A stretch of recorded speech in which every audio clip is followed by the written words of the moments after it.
Hi, my name is Aisling Ariada and today's talk is on techniques to help us to reduce and manage our stress levels. And everybody will have their own ways of managing stress.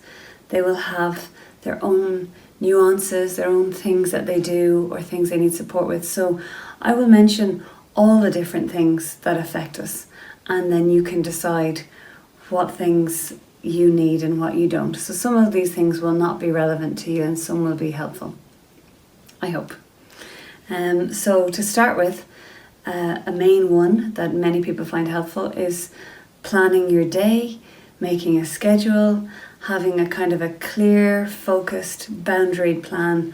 This is how my day is going to go. Of course, I know that's easier said than done, but if you have that intention and if you work on it and keep working on it, then even if it works out sometimes, that could be really helpful.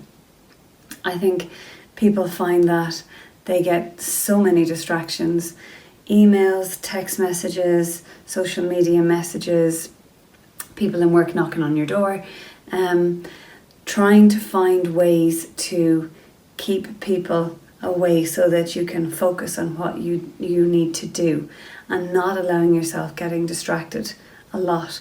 So having a scheduled focus day. The schedule then also involves, I suppose, a plan. And I know that some people, when they sit to make a plan or write a list, some people will make a huge list and that can feel like too much.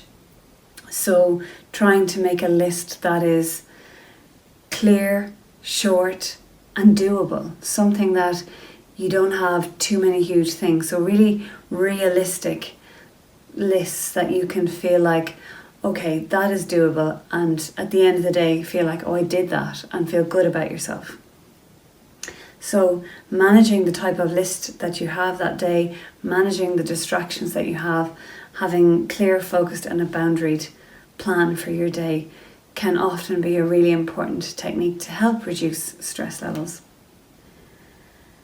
Eating well and sleeping well are also very important parts of dealing with stress. So in relation to eating well, if you are very stressed, the blood is going to your arms and legs to help you do the fight or flight thing, do the run away from or fight with an animal. So the blood doesn't go to digest your food when you're stressed. So when you want to eat, it's important to slow down, to come into a calmer space and to chew your food well. I often find that people who have a lot of stress skip a load of meals, miss meals, and then typically will eat a pile of chocolate bars and have a coffee. And this may not be you, but it seems to be a very common thing that I come across a lot. So planning some meals. Some people will prefer 3 set meals a day. Some people will prefer 4 or 5 snacks, like shorter meals. Whatever it is for you that helps you, make sure that you plan it and stick to it, and don't let yourself go into that sugar high, sugar crash where you haven't eaten for a long period of time, you're really craving food, you eat a pile of sugar, then you get the sugar high, then you get the sugar crash, and then you crave more sugar again. So managing our food intake when we're stressed is so important, so helpful. And then in relation to sleeping also has a massive impact on our stress levels, and our circadian rhythms are the natural night and day sleep patterns that we have that are connected to when the sun rises and the sun sets. So we need to get into a situation where we are getting at least 7 or 8 hours of deep sleep. If nighttime is when you plan to sleep, then that's the time you should be sleeping. Some people I know, they work at the nighttime, but generally we need to get into that healthy sleep rhythm, because then you wake up refreshed in the morning. Your hormones are, you balance out all the different things that need to be balanced in your sleep, or that's the kind of aim. The hormones will regulate, the body will try and heal, everything will try and get back into what's called homeostasis or balance while you're asleep. So sleeping, ideally, it's almost like recharging your phone, and you wake up the next day and you've got clarity on whatever it is that you need to work on, you're in a good place to go and do your day's work. So there is going to be a talk on sleep hygiene as well, and you can link into that later if you like. To help reduce stress, many people will use things like an app for little bells of mindfulness. So people will have little sounds go off at different times through the day. The reason being, if you start getting stressed early and the stress just builds and builds and builds and builds like a snowball going down the hill, by the end of the day the snowball is really big. The level of stress is very high. If you have things that stop your stress throughout the day, then that means that by the end of the day you shouldn't have as much of a high level of stress. So these little bells of mindfulness, they're called, there's lots of different apps that have these bells or different sounds or different triggers. You can make things that, okay, when I go to the bathroom or when I have my coffee break, I'll go for a walk outside, I'll take 3 deep breaths. Many people will use these moments to take 1 to 3 breaths so I'll do one with you. You take a deep breath in and then you breathe out slower. And as you slowly breathe out, you relax your neck and shoulders, arms, legs, face muscles, eyebrows, and you try and settle into your body and you let go of whatever it is that's going on in your head. So some people find, let's say the bell goes off and they're in the middle of a project, they'll either finish the project and then take their breath or breaths, or they'll write down where they are in the project, take their breaths, just clear their head, just really feel the sensation in the body of breathing or the sensations in the body just for a minute, just to wind down, to take a space. And then they'll go back into their project or whatever. Either way, if you find that your stress level builds throughout the day and by the end of the day you have a lot more stress, then finding ways to break that throughout the day so that you don't have such high levels of stress in the evening. Other people will use things like herbs to help them to relax or to soothe them. So the classic one, of course, is chamomile tea. Many people use CBD oil. There's another herb called valerian. More likely people will take these in the evening or take them before bed, but some people will drink these as teas during the day or either way. And obviously if you're taking medication, you need to check with your doctor if you're going to take herbs. But either way, whatever way you want to do it, just finding what works for you and trying these things out. Another thing that many people will use is changing the natural light. So the light on your screen can affect your circadian rhythms. So when it's coming darker in the evening, as it starts to get darker, the brain will start to secrete melatonin. And melatonin will help the body prepare for sleep. So if you are looking at bright screens, then that doesn't allow your body to think it's getting becoming nighttime, and you don't start to secrete as much melatonin. So if you can look at your computers, look at your phones, many of them now will have an inbuilt thing that connects to the natural light patterns of where you are, and the screen will start to go a little bit more yellow, a little bit more orange as the sun sets or as it's getting darker. So that helps to tone down the brightness of the light and helps you stay connected to your natural sleep-wake rhythm. Another technique is to look at the situation that you're in and what your beliefs are around it. So if you're in a situation and it feels really difficult and you feel like you're stuck in it, to try and get support, advice, ideas from other people and try and change it. Try and look at it differently. Try and see ways around things. Don't let yourself get trapped into a set way of being stuck.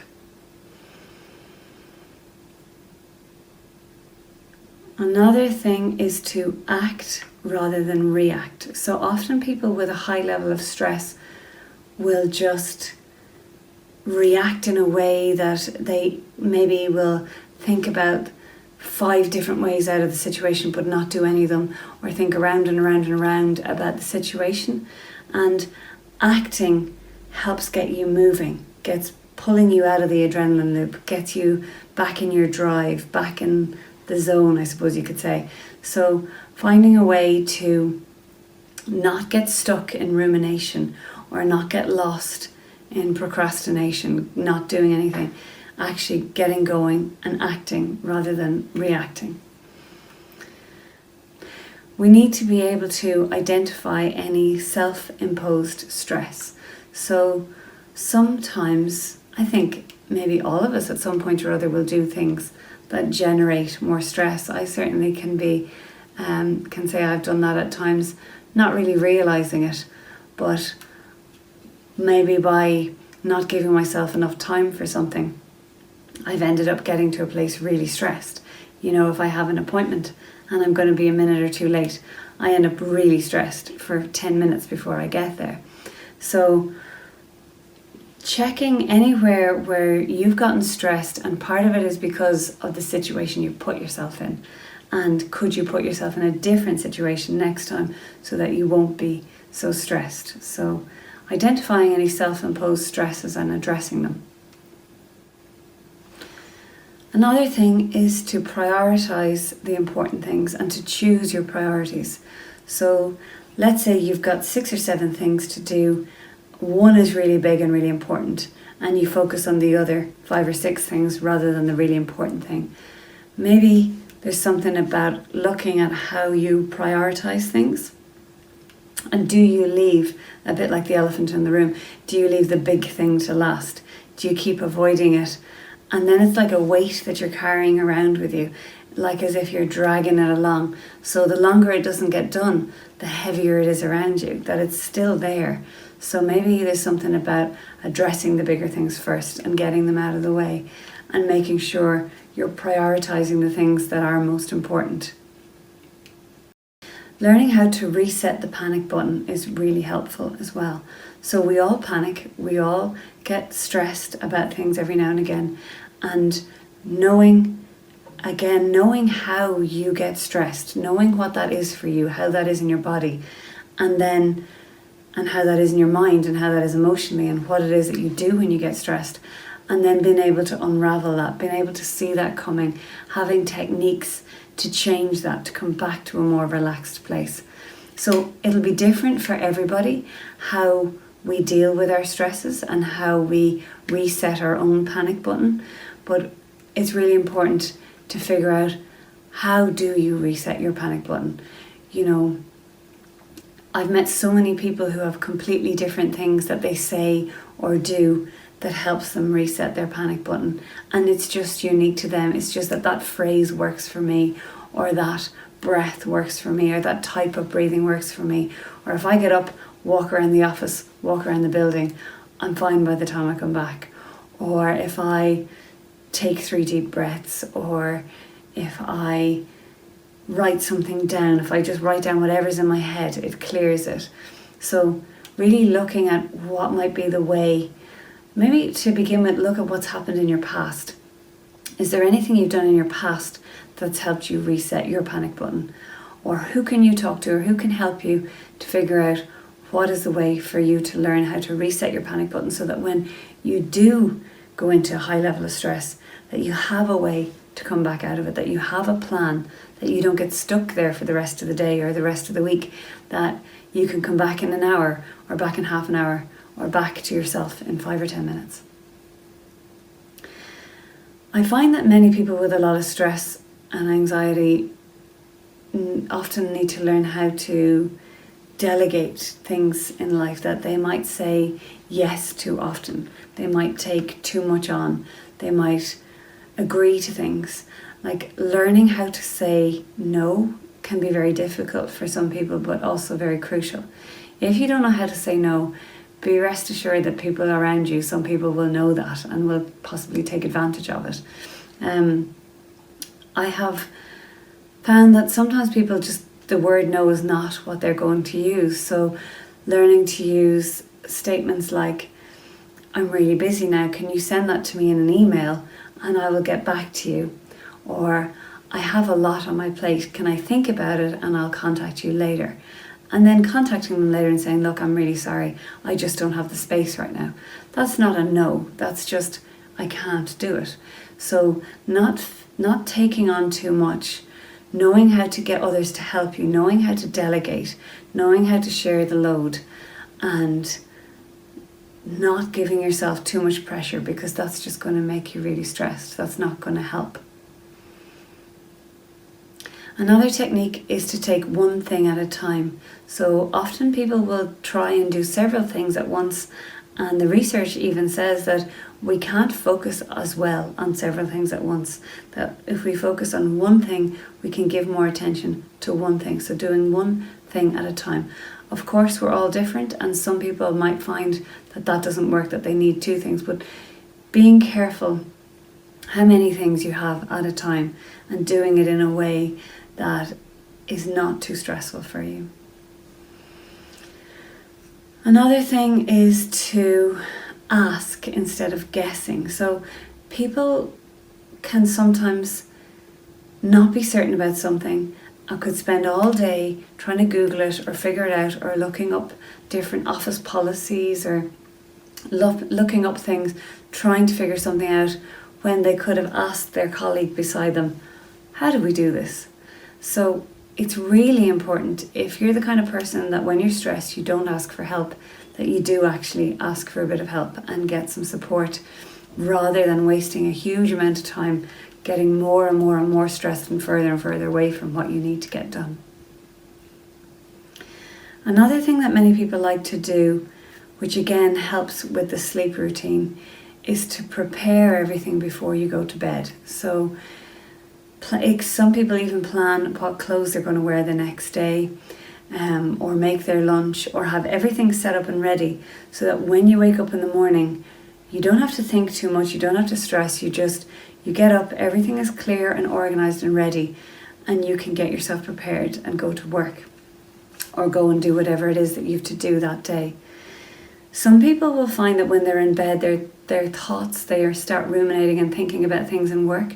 So if you could maybe, if you're like this, maybe having a pen and paper beside your bed, so that you can write, if you wake up or if you're in the middle of the night start thinking about something and you think, oh, I need to know this tomorrow, just quickly write it down and then try and get back to sleep as quick as possible. Try not to think about it too much. If something comes in, write it straight away, so that you have more chance of getting into sleep before you fully wake yourself up, fully engaged in some project that you have to do the next day. Another thing is to balance your work with rest.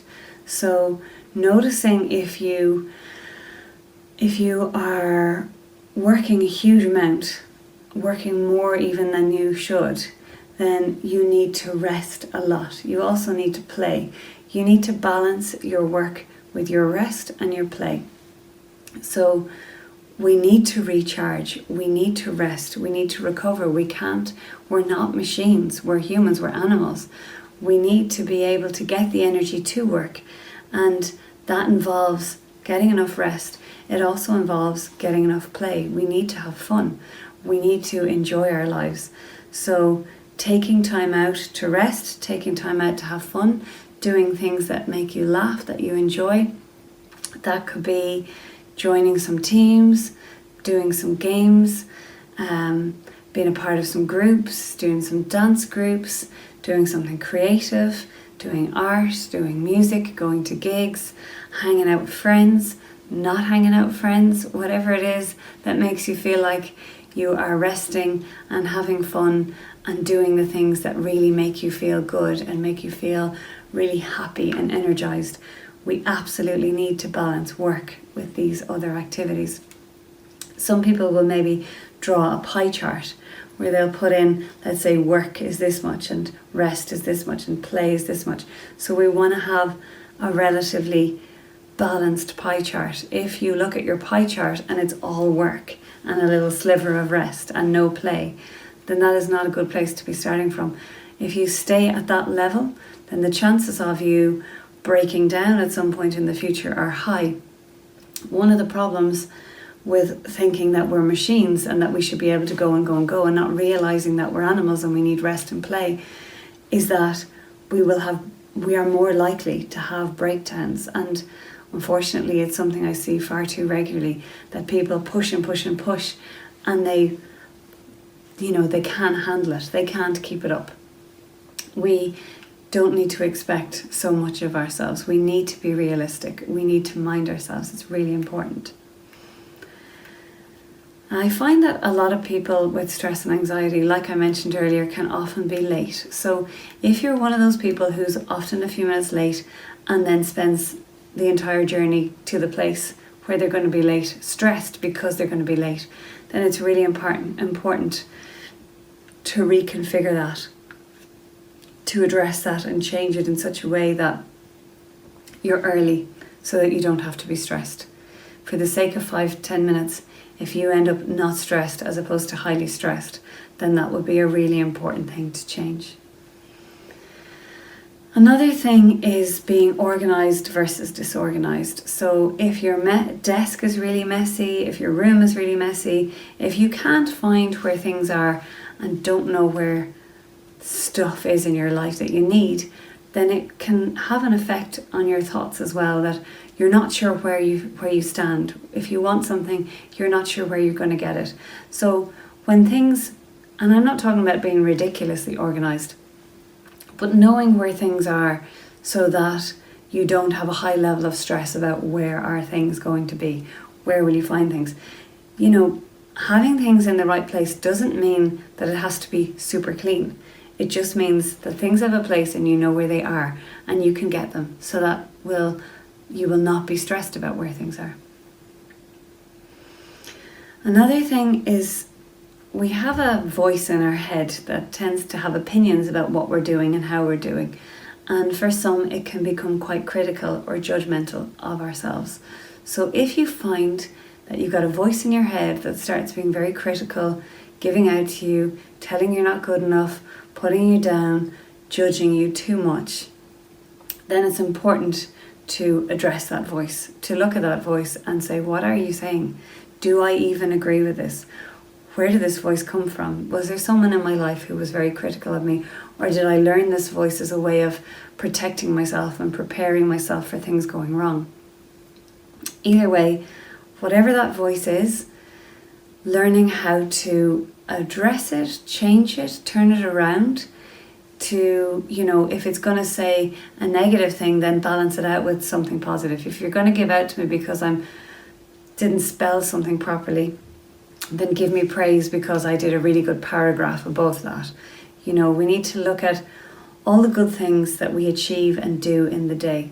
Some people will even write a list at the end of the day of the things they did well and what they're proud of, and they could be things they do every day. I didn't get thick when something went wrong, or I addressed a difficult issue and managed it, or I got all the things I needed to do done this today. There's a lot of things, simple little things, that we could give ourselves a bit of credit and praise for. And I think it's really important, especially if there's a critical inner voice, to balance that out with positive inner voice. And if you're not used to that, that might take a bit of practice, but it is invaluable really to do that, because we don't need to have an inner critic making our lives even harder than they already are. We need to be supporting ourselves. Another technique for stress is exercising. So when we're stressed, we will have more adrenaline in our body, and so our body is prepared for fight or flight. So we are ready to do stuff. And that could be walking, for many people like running, dancing, stretching, joining a sport, joining a team, going to the gym, going for a swim.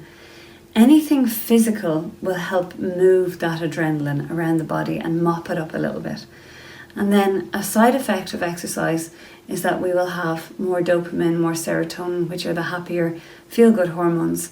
So there's a lot of pros to exercise, and it's really important to find the kind of exercise that you enjoy, the type of exercise that works for you, not just doing it because of a stress reliever, but doing something that makes you feel good, that you really enjoy.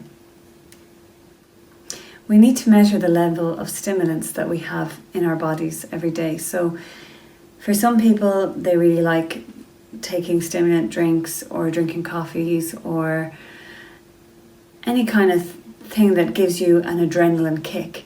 And if you like things like that, it's important to not take them after 1 o'clock, because the later in the day you take them, the longer they take, quite a while to get out of the body, and then they won't be out of your body by the time it's time to go to bed, and it will affect your sleep.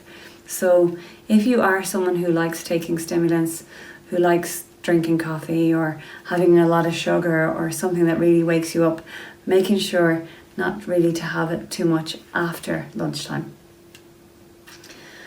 Another thing that's been found to be quite helpful is stretching. So we tend to clench muscles when we're stressed. We tend to hold a certain level of the tension in the body. We will tighten muscles. It could be muscles in your legs, even your feet, your back. We will hold muscles when we're stressed. And when you stretch out, not only do you loosen out your body, but you also release some of that holding that you've been doing. So it doesn't have to be yoga or a very intense stretching regime, but having a few little stretches to do in the evening often really helps us.